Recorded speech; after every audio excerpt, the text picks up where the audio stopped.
Right, students. Next year is very important. This is exclusively meant for European feudalism. మీరు పరీక్షలో feudalism in Europe అని మీకు question అడిగినారంటే తప్పకుండా ఇది మాత్రం రాయాల్సిందే. ఇది లేకపోతే యూరోపియన్ ఫ్యూడలిజమే లేదు. So the speciality of European feudalism is manorial system. Feudalism యొక్క ప్రత్యేకత ఐరోపా ఖండంలో ఏంది అంటే మెనోరియల్ పద్ధతి. ఐరోపా ఖండంలో ఉన్న ఫ్యూడలిజం యొక్క ప్రత్యేకత ఏంటంటే మెనోరియల్ పద్ధతి. రైట్. What is manorial? అసలు ఏంది మెనోరియల్ అంటే అర్థం అంటే the relationship between feudal lord and the peasants. బాగా అర్థం చేసుకోండి. What is మెనోరియల్? మెనోరియల్ అనే పదానికి అర్థం ఏంటంటే the relationship between the feudal lord and the pheasant.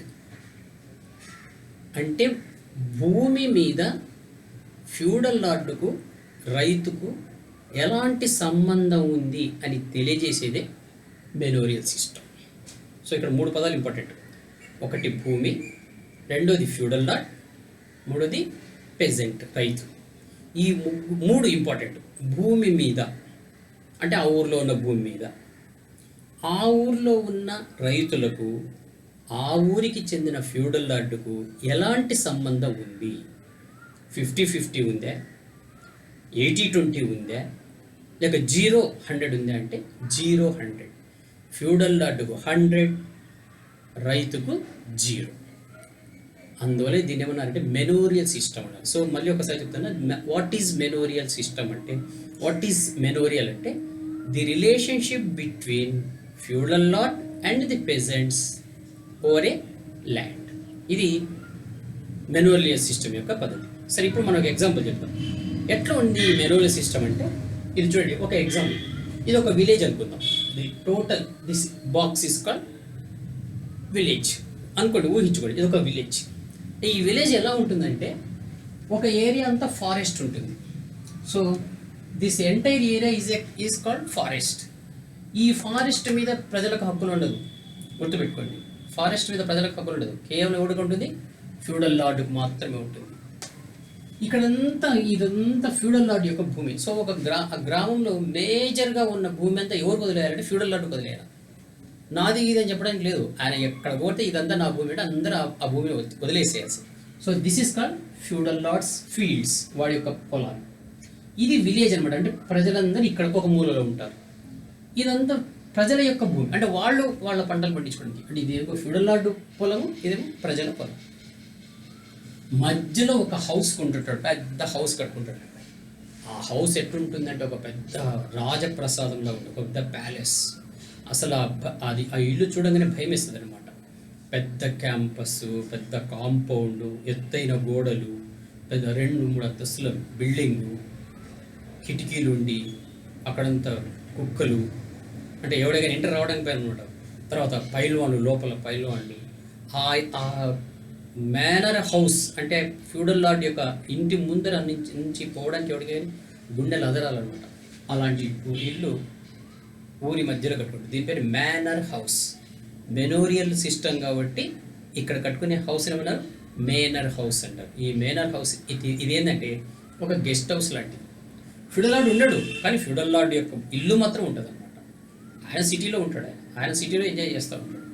అప్పుడప్పుడు వస్తాడు అనమాట. ఆయన వచ్చినప్పుడు ఈ గెస్ట్ హౌస్లో దిగుతాడు. దిగినప్పుడు ఈ మేనర్ హౌస్ చూసుకోవడానికి కొంతమంది ఉంటారనమాట, ఆఫీసర్స్.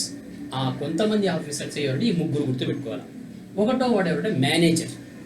సో ఈ మేనర్ హౌస్ యొక్క వ్యవహారాలన్నీ చూసుకోవడానికి ఫ్యూడల్ లార్డ్ వచ్చినా రాకపోయినా, ఉన్నా లేకపోయినా, దీని యొక్క మెయింటెనెన్స్, తర్వాత సౌకర్యాలు, తర్వాత రావడాలు పోవడాలు, ఎక్కడి నుంచి ఎంత వస్తుంది, ఇవన్నీ ఎలా వస్తుంది, ప్రజలు పనులు కడుతున్నారా లేదా, ప్రజల దగ్గర నుంచి మనకు ధాన్యం వస్తుందా లేదా, అన్నీ చూసుకోవడానికి ఉండే వ్యక్తి ఎవరంటే మేనేజర్.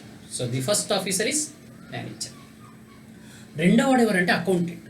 మొత్తం ఈ మేనర్ హౌస్ యొక్క లెక్కలన్నీ రాస్తుంటాడు. నెలకు ఎంత ఖర్చు అయ్యింది, దేనికి ఖర్చు అయ్యింది, నెలకు ఎంత వచ్చింది, దేనికి వచ్చింది, ఎలా వచ్చింది, ఈ లెక్కలన్నీ రాసి పెట్టేవాడు ఎవరంటే అకౌంటెంట్.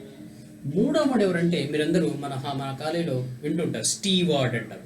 చాలామంది మీరు ఏం చేస్తారంటే, సార్ ఈరోజు భోజనం లేట్ అయ్యింది సార్ అంటారు. ఏమంటే స్టీవార్డెన్ లేడు సార్, స్టీవార్డెన్ అంటారు, కాదు స్టీవార్డ్ అంతే. వార్డెన్ లేరు, వార్డెన్ ఉంటాడు వేరే, స్టీవార్డెన్. కానీ మీరు ఏం చేస్తారు, వార్డెను స్టీవార్డెన్ అంటారు, కాదు స్టీవార్డెన్ కాదు, స్టీవార్డ్. స్టీవార్డ్ అంటే ఎవరంటే భోజన వసతులు చూసేవాడు. అంటే భూస్వామి వచ్చినప్పుడు, ఫ్యూడల్ లార్డ్ వచ్చినప్పుడు, గెస్ట్ హౌస్కి వచ్చినప్పుడు ఆయన ఎంతమంది వస్తే అంతమందికి భోజనాలు, ఆయనకు కావాల్సిన భోజనం ఏంది, ఆయనకి ఇష్టమైన భోజనం ఏంది, ఉదయం ఏంది, మధ్యాహ్నం ఏంది, రాత్రి ఏంది, టీలు ఏంది, ఇవన్నీ సమకూర్చేవాడు. ఇంకా ఇతర విషయాలు ఏవైనా సరే ఆయనకు సంబంధించిన భోజన వసతులు, ఆయనకు సంబంధించిన పడకకు సంబంధించిన అన్ని విషయాలు, ఆయన వేటకు పోతే అన్ని సిద్ధం చేయడము, ఆయన వేటాడికి పోతే అంటే ఏదైనా సరే ఫ్యూడల్ లార్డు ఉన్నంత వరకు ఫ్యూడల్ లార్డ్ యొక్క నిద్ర, ఫ్యూడల్ లార్డ్ యొక్క తిండి, ఫ్యూడల్ లార్డ్ యొక్క వినోదం అన్ని చూసుకునేవాడు ఎవరంటే స్టీవార్డ్. సో ఈ ముగ్గురు పేరు గుర్తుపెట్టుకోవాలి. మెనోరియల్ సిస్టంలో 3 ఆఫీసర్లు ఉంటారు. మేనర్ హౌస్ ఉంటుంది, మేనర్ హౌస్లో మేనేజర్ ఉంటాడు, అకౌంటెంట్ ఉంటాడు, స్టీవార్డ్ ఉంటాడు అనమాట.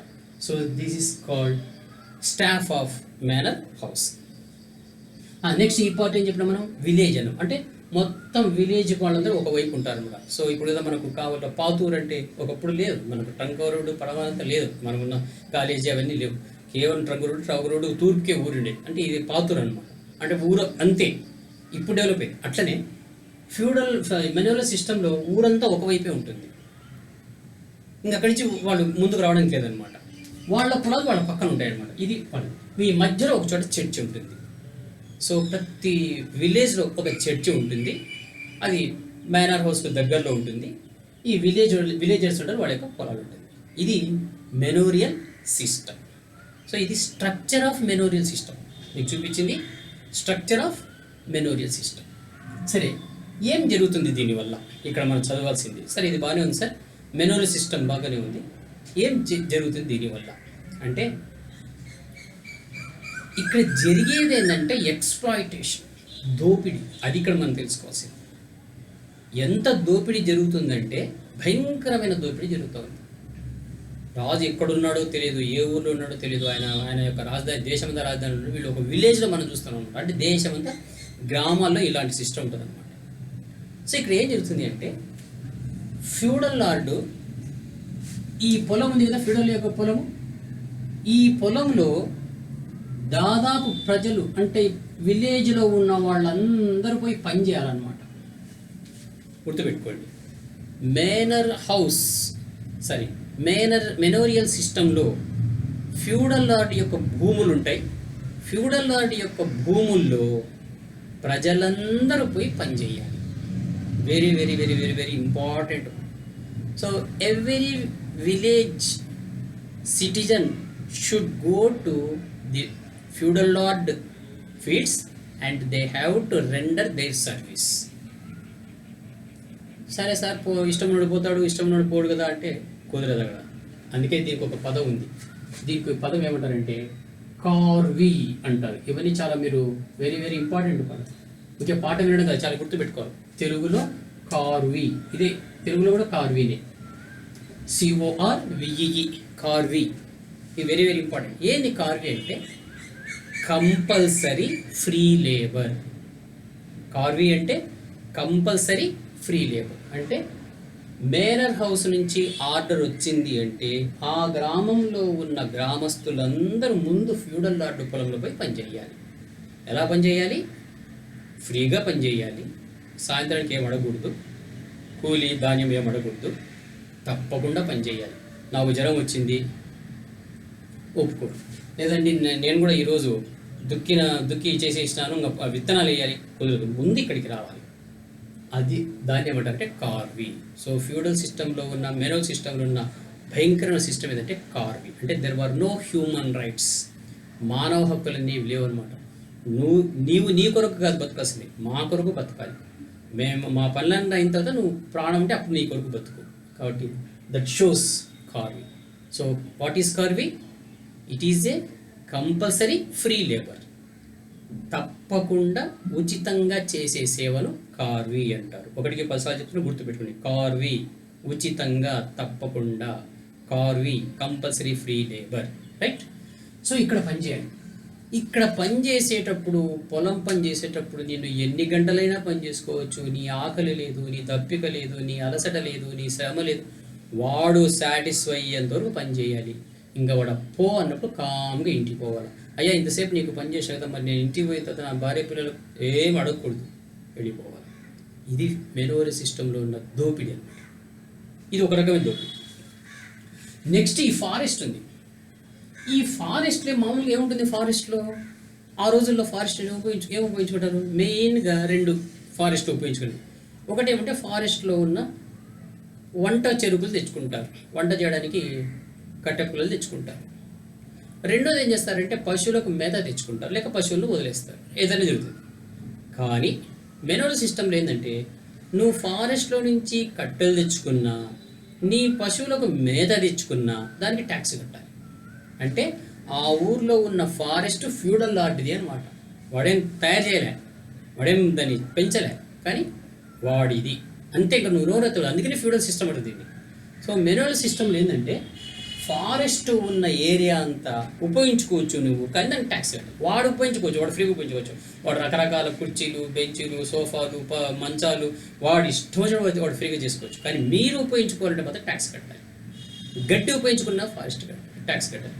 మూడోది, గ్రామంలో ఎక్కడైనా సరే నీళ్లు పారుతుంటే నీళ్లు ఉపయోగించుకుని కూడా ట్యాక్స్ కట్టాలి. అంటే నువ్వు ఫ్రీగా దేన్ని ఉపయోగించుకోవడానికి వీలు లేదు, అన్నిటికీ ట్యాక్స్ కట్టాలి.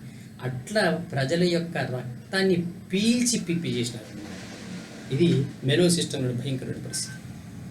సరే, తర్వాత ఈ విలేజర్స్ ఎప్పుడైనా సరే ఒకరోజు మానసికంగా ఇబ్బంది పడుతున్నాం, కష్టాలు పడుతున్నాం, లేకపోతే ఇంట్లో ఆరోగ్యం బాగాలేదు పిల్లోడికి, పోయి చర్చికి పోయి దేవుడిని ప్రార్థించేద్దామని చర్చికి పోతే, చర్చి లోపలికి పోవాలంటే చర్చి వాళ్ళు ట్యాక్స్ కట్టమంటారు, ఫీజు కట్టమంటారు. లోపలికి పోవాలంటే ఫీజు కట్టాలి. దాన్ని టైత్ అంటారు, TITHE. చర్చి వసూలు చేసే పనులు ఏమంటారంటే టైత్. అంటే చర్చి వసూలు చేసే పన్ను అనమాట. So this is called tithe.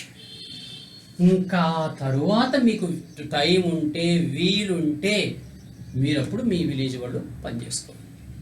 So ఈ విధంగా ఆ విలేజర్స్ అందరినీ వాళ్ళ గుప్పెట్లో పెట్టుకొని ఈ ఫ్యూడల్ లార్డు వాళ్ళ యొక్క ఆర్థికంగా, వాళ్ళ యొక్క సామాజికంగా, వాళ్ళ యొక్క హక్కులు అన్నీ అనుభవిస్తూ వీళ్ళని పీల్చిపిచ్చేసినారు. ఇంకా వీళ్ళు ఇక్కడి నుంచి వేరే ఊరికి పోవాలన్నా ఫ్యూడల్ లార్డు పర్మిషన్ తీసుకోవాలి. ఎవరంటే వాడు ఇష్టం వచ్చేట్టు పోవడానికి వీల్లేదు. మా అమ్మ ఉంది, మా మామ ఉన్నాడు, మా తాతలు చూసేసరి లేదు. ఇక్కడ ఫ్యూడల్ లార్డు ఒప్పుకుంటేనే పోవాలి, లేకపోతే పోవడానికి వీల్లేదు అనమాట. So the villager was tied to the land or tied to the that village. ఆ ఊరికి కట్టివేయబడి వాళ్ళ ఇంట్లో పెళ్లి చేసుకోవాలన్నా, ఎవరికైనా పెళ్లి చెయ్యాలన్నా వాడు మళ్ళీ ఫ్యూడల్ లార్డు పర్మిషన్ తీసుకోవాలి. ఇవి కాక ఇప్పుడు ఇంత దోచుకుంటాడు, ఇంత కాక ఈ ట్యాక్స్లు కట్టాలి, వాళ్ళ పొలానికి కూడా ట్యాక్స్ కట్టాలి. ఇవి కాక ఎప్పుడైనా సరే ఫ్యూడల్ లార్డు రాజుగారికి కానుకలు ఇవ్వాలన్నా, లేక తన ఇంట్లో ఏదైనా జరిగినా మళ్ళీ కానుకల కొరకు మళ్ళీ కొంత తెలుసుకోండి, అది కూడా కట్టాలి. అంటే ఒక మాట చెప్పంటే the people in feudalism they were suffered by paying taxes. పన్నులు కడుతూనే సచ్చినారు అనమాట. పన్నులు కడుతూ వాళ్ళ శ్రమను ఇచ్చేసేస్తూ చేసినమాట. So this is called manorial system. ఇంత సిస్టమ్ మన ఇండియాలో లేదు, మన ఏషియాలో లేదు. సో మీరు పరీక్షలో what is the difference between European feudalism and Asian feudalism అంటే, in European feudalism there was a manorial system, in Asian feudalism there was no manorial system. That is a very difference. So టోటల్గా ఏమైపోయిందంటే, హాయిగా అంతకుముందు పంటలు పండించుకుంటున్న రైతు ఈ విధంగా వీళ్ళు దోపిడీకి గురైపోయి వాడు పొలాల్ని భూస్వాములకు ఇచ్చేసి పన్నులు కట్టలేక, అయ్యా ఏదో మీ పొలానికి కూలికి వస్తా ఉంటే ఏంటి లేవో తెలియదు, మీ పన్నులు కట్టలేక వస్తున్నా, అప్పులు అయిపోయి వస్తున్నా అని చెప్పేసి ఈ బికేమే సెల్ఫ్. సెల్ఫ్ అని చెప్పిన కదా, అర్ధ బానిస. సెల్ఫ్ అంటే అర్ధ బానిస. సో మీకు ఏమైనా డౌట్స్ ఉంటే అడగండి, లేకపోతే చూసిన తర్వాత ఎస్ ఐ అండర్స్టాండ్ పెట్టండి. తప్పకుండా అటెండెన్స్ ఈజ్ కంపల్సరీ, రైట్?